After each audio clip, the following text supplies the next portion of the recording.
Now here, bring you my way of celebrating GameToons' 1-year anniversary. A way to in-depth video about one of their worst qualities. Yay! But actually though, I'm gonna be doing more of these GameToons video essays, so I thought it would be fitting to have the first one on such a momentous occasion. Let me clear up some info about this first. Any CapDum shippers watching this video, I am not trying to insult you, and I would actually be interested to see you counteract my point. I'm just here for my part in the CapDum debates, and I'm definitely against it, as you will see in this video. But it's still your choice if you let my opinions matter. But the second thing I want to bring up is this is not really based on my opinions all that much. In my opinion, this isn't even the worst ship. Gnome Cheese is, but I think this is the objective worst ship and my personal second least favorite ship by a very small margin.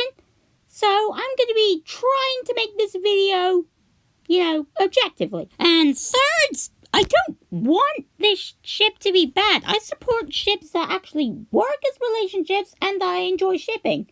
This is neither right now. If it can improve, I'm open to that, but right now, I have a need to make this video. Now, out of the introduction crap and into the why this relationship is crap.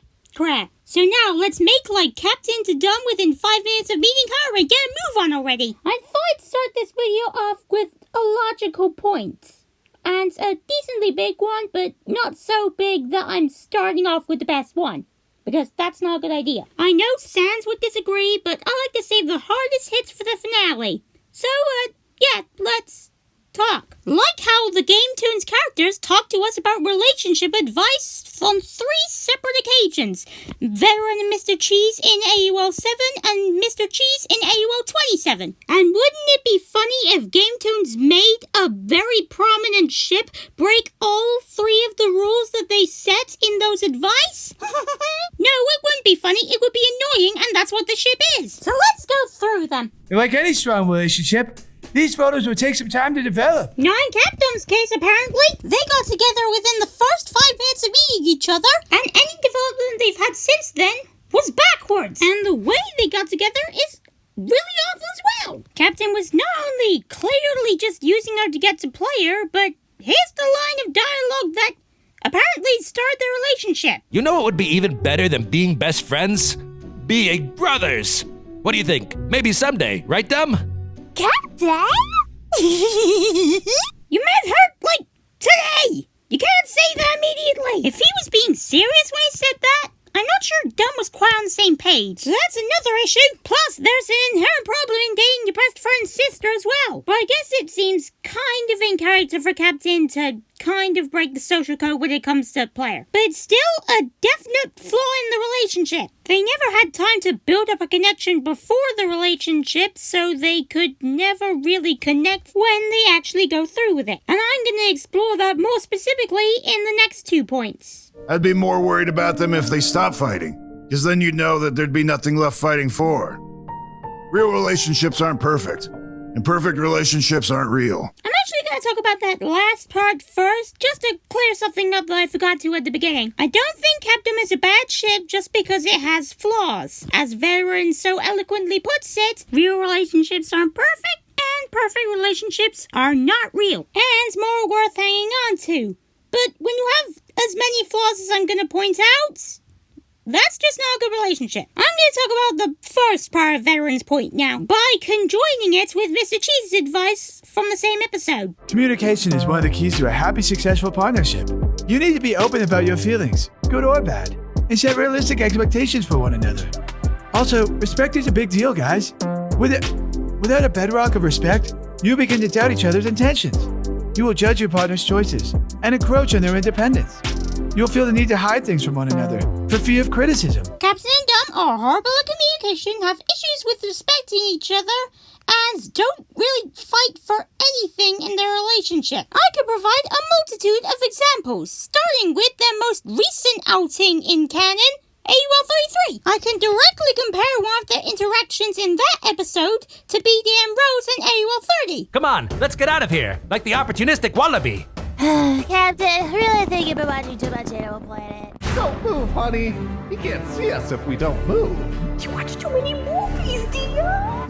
isn't mad at B-Day, she's just reasonably worried about him applying this knowledge in practically a life-or-death situation for them here. Dom is just annoyed at Captain because he's way too obsessed with Animal Planet and is just being a bit of a nuisance about it. And they clearly don't talk about that because Captain gets killed by Stoner and replaced by Stoner without Dom noticing. And here's another example of their terrible communication. Yeah, being godparents to your children will be perfect practice for when Captain and I get a pet goldfish or whatever. Dom is clearly implying children of their own with that whatever, but he doesn't seem to know that because his expression is just blank as ever. And this doesn't even make that much sense since a situation like this already happened between them with the roles reversed. And something like this somehow happening both ways doesn't seem realistic or healthy. And they clearly don't talk about this as, they never do. And the most egregious of the examples I can think of off the top of my head, I'm just gonna give this one a whole new section to itself.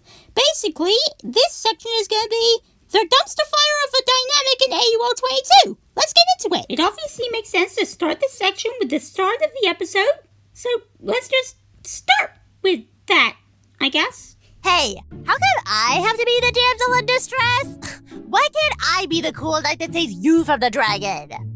Because it's my story and that's the way I wrote it. Here, there is a pretty major disagreement between them, but they never talk about it. Dom is very clearly uncomfortable with the role that Captain forced her into in the book, but he insists on keeping it that way because he has kind of a superiority complex, if you can call it that. I say kind of because it's really just more about him being obsessed with being a leader, and I'm not sure that's entirely the same. I definitely don't think Captain is misogynist at all. A similar situation would probably happen regardless of who Dom was, which in and of itself is actually a problem that I didn't even realize while writing the script. But anyways, back to the point. Captain tries to enforce these roles throughout the entire episode, and never really gets that much comeuppance for it other than losing the game. Player's the one who gets shot in the end, although that was kind of reasonable since Player was, also doing the kind of annoying stuff that Captain was in this episode.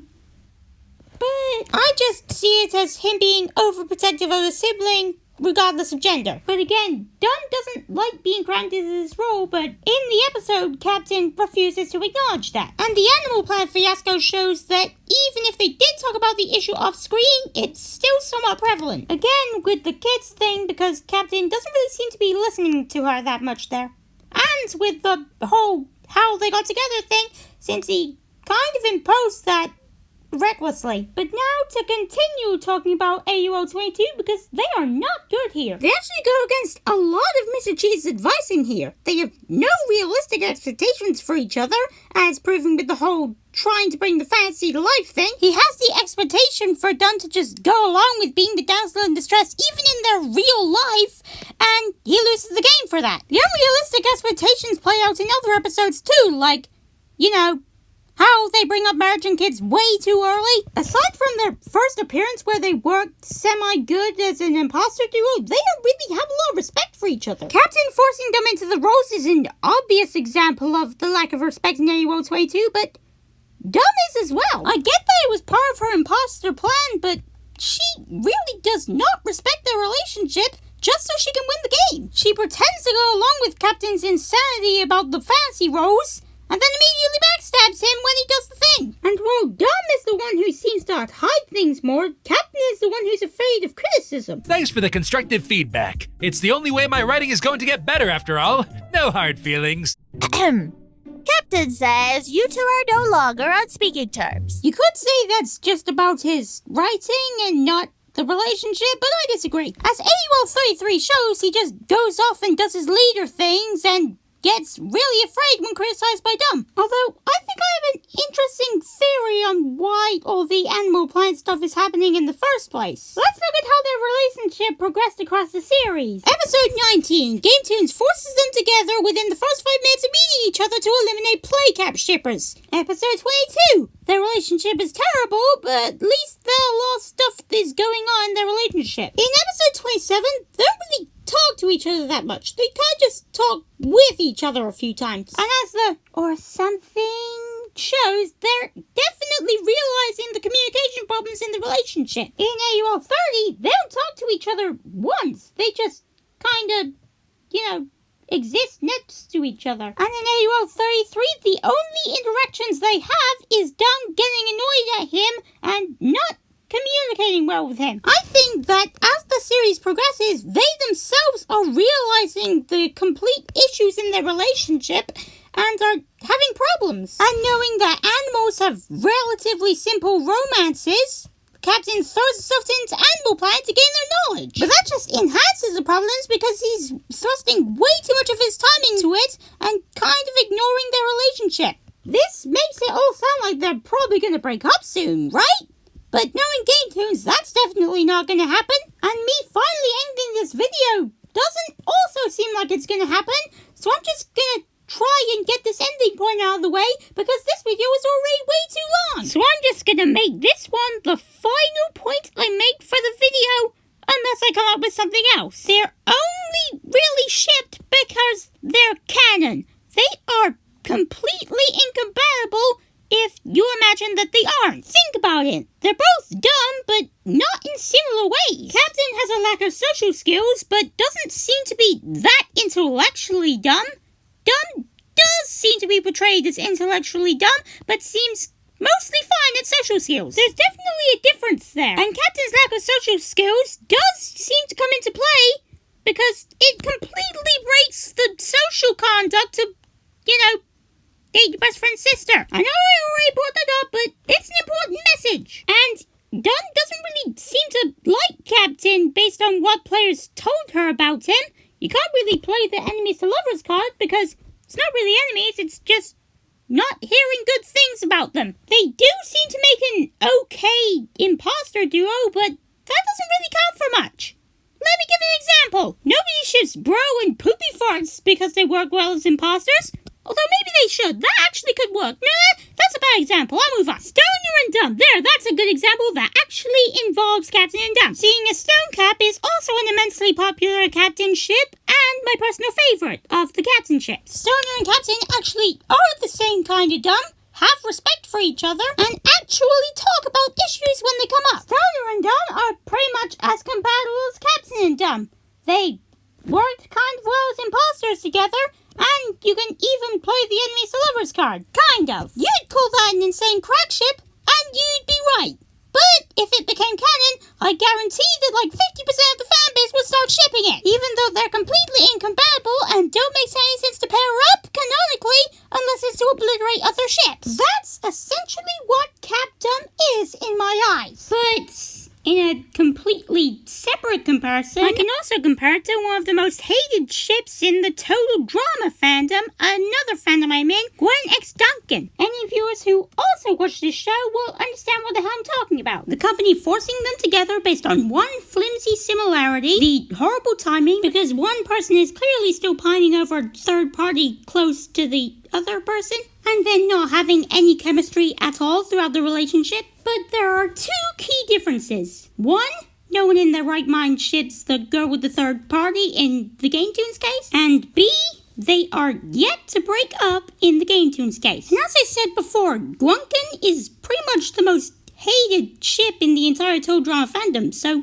that being compared to CapDum is not good. And with that, I suppose I have given enough points to show that CapDum isn't the best ship. I didn't even bring up the age gap thing, although I probably will bring that up in a future video essay, but whatever. When you can't even bother to properly learn each other's first names, that's clearly not probably going to be a good relationship.